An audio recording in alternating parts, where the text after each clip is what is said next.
दमिश्क में एक बादशाह हुआ, बहुत बड़ा बादशाह था, बहुत संपत्ति थी, बहुत बड़ा साम्राज्य था। एक दिन सुबह ही उसने स्वप्न देखा भोर के समय कि मौत उसके सामने खड़ी है और मौत ने उससे कहा कि आज सांझ को तुम ठीक जगह मुझे मिल जाना, मैं तुम्हें लेने आ रही हूं। मौत ने उस स्वप्न में उस बादशाह को कहा, आज ठीक जगह सांझ को मिल जाना, आ जाना ठीक जगह, मैं तुम्हें लेने आ रही हूं। नींद उसकी खुली, उसने नगर के विचारशील लोगों को बुलाया और पूछा कि ऐसा मैंने स्वप्न देखा है, क्या इसका अर्थ है? विचारकों ने कहा कि इसका अर्थ है कि आज सांझ आपकी मृत्यु आ जाएगी। राजा ने कहा, फिर मैं क्या करूं?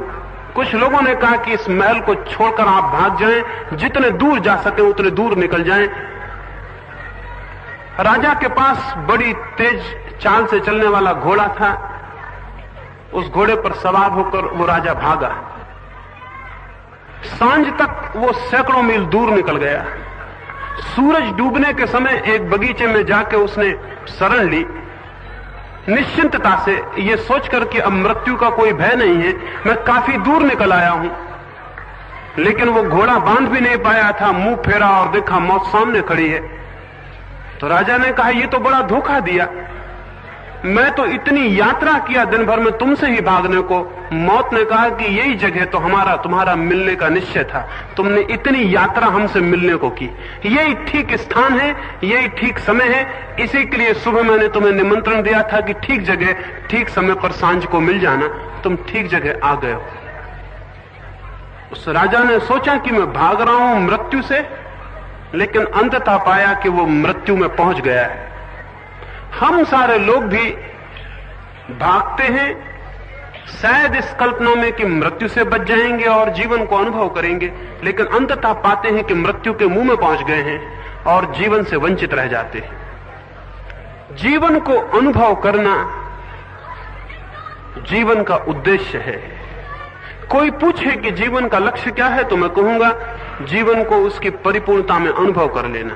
लेकिन बहुत कम लोग अनुभव कर पाएंगे, क्योंकि हमारी दिशाएं, हमारे प्रयत्न, हमारी चेष्टाएं, हमारी यात्रा करीब करीब जीवन की दिशा में नहीं है, हम मृत्यु की दिशा में ही चलते हैं। मृत्यु की दिशा में चलने से मेरा क्या प्रयोजन है वो मैं आपको कहूं।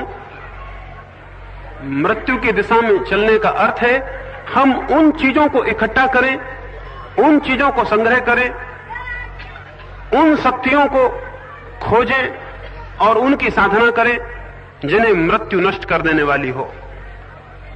हम जो भी इकट्ठा करेंगे, जो भी संग्रह करेंगे या जो भी शक्ति उत्पादित करेंगे, यदि मृत्यु उसे छीन लेने को है तो हमारी सारी यात्रा व्यर्थ हो जाएगी और अंततः हम पाएंगे कि हाथ हमारे खाली हैं और हमारी कोई उपलब्धि नहीं है। हम जीवन में शरीर के लिए जो भी खोजते हैं, इकट्ठा करते हैं, वो शरीर के साथ ही समाप्त हो जाएगा। ये हमने बहुत बार सुना है, ये हमारे धर्म ग्रंथों ने, हमारे साधुओं ने, हमारे विचारशील लोगों ने बार बार कहा है कि शरीर के लिए हम जो भी इकट्ठा करेंगे वो शरीर के साथ ही छिन जाने वाला है। लेकिन फिर भी शरीर के अतिरिक्त और किसके लिए हम खोजें, किसके लिए प्रयास करें, उसका भी हमें दर्शन नहीं हो पाता। इसलिए ये बात केवल विचार होकर मन में रह जाती है, लेकिन जीवन में कोई क्रांति नहीं बन पाती, कोई आंदोलन हमारे हृदय में पैदा नहीं हो पाता। ये आंदोलन न पैदा होने का कोई कारण है, उस कारण के संबंध में भी आपसे मैं बात करूं और कैसे हम उस आंदोलन से गुजरकर एक आमूल परिवर्तन से स्वयं के सत्य को और जीवन के अर्थ को अनुभव कर सकते हैं, उस संबंध में भी बात करना चाहूंगा। हम सारे लोग कष्ट को तो अनुभव कर पाते हैं, लेकिन दुख को अनुभव नहीं कर पाते। साधारणतः हम कष्ट को और दुख को एक ही बात समझ लेते हैं, लेकिन कष्ट और दुख बड़ी अलग अलग बातें हैं। कष्ट के अनुभव का अर्थ है किसी अभाव का अनुभव, भोजन न हो, वस्त्र न हो, बीमारी हो या और कोई बात हो, तो जीवन में कष्ट का अनुभव होता है, लेकिन कष्ट का अनुभव दुख का अनुभव नहीं है। कष्ट का अनुभव होगा तो हम सुख की खोज करेंगे, उस कष्ट को मिटाने की चेष्टा करेंगे, और अधिकतम लोग कष्ट के अनुभव के कारण सुख की खोज करते हैं, धन की खोज करते हैं, यश की खोज करते हैं। ये कष्ट के अनुभव की उत्प्रेरणाएं हैं जिनसे हम सुख की खोज में जाते हैं। जिन लोगों को दुख का अनुभव होगा वे सुख का नहीं बल्कि सत्य का अनुसंधान करेंगे।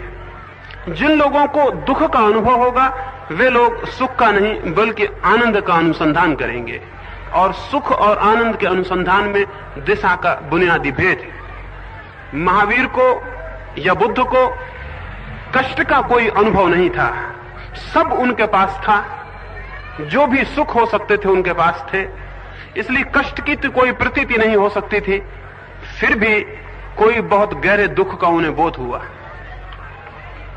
जब तक गहरे दुख का बोध न हो तब तक जीवन की खोज बहुत गहरे में प्रवेश नहीं कर पाती, और हम सारे लोग अधिकतर कष्ट को ही अनुभव करके समाप्त हो जाते हैं, दुख को अनुभव नहीं कर पाते।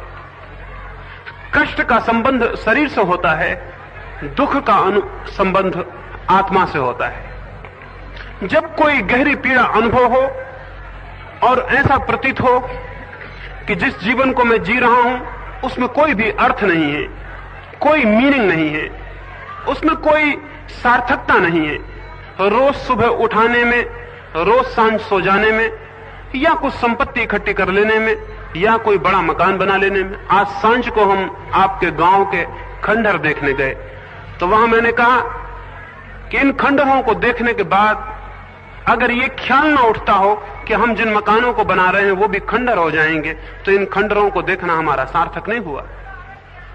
मुझे कहा कि हजारों वर्ष पुराने खंडहर हैं, बड़े सुंदर हैं, बहुत मेहनत उन लोगों ने उन्हें बनाने के लिए की होगी, और जिन्होंने उन्हें बनाया होगा अपने जीवन की पूरी शक्ति उनमें लगा दी होगी, अपने जीवन की पूरी शक्ति को लगाकर उन्होंने उन भवनों को, उन पत्थरों को खोदा होगा और बनाया हो।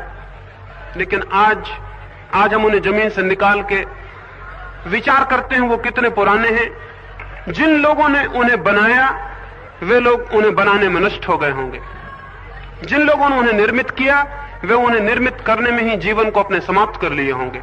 लेकिन हम भी वैसे ही मकान बनाएंगे, हम भी वैसी ही सभ्यता खड़ी करेंगे, हम भी बहुत कुछ वैसा ही करेंगे जो नष्ट हो जाने को है, और उसके साथ उसके प्रयास में, उसको बनाने में हम भी नष्ट हो जाएंगे। जीवन को अनुभव करने के लिए जरूरी है कि ये बोध हमारे भीतर हो, ये विचार हमारे भीतर सजग हो कि सामान्यतः जिसे हम जीवन की तरह जीते हैं उसका कोई अंत अथवा आत्यंतिक रूप से कोई अर्थ हो सकता है, कोई उपलब्धि हो सकती है, वो कहीं पहुंचाएगा या नहीं पहुंचाएगा।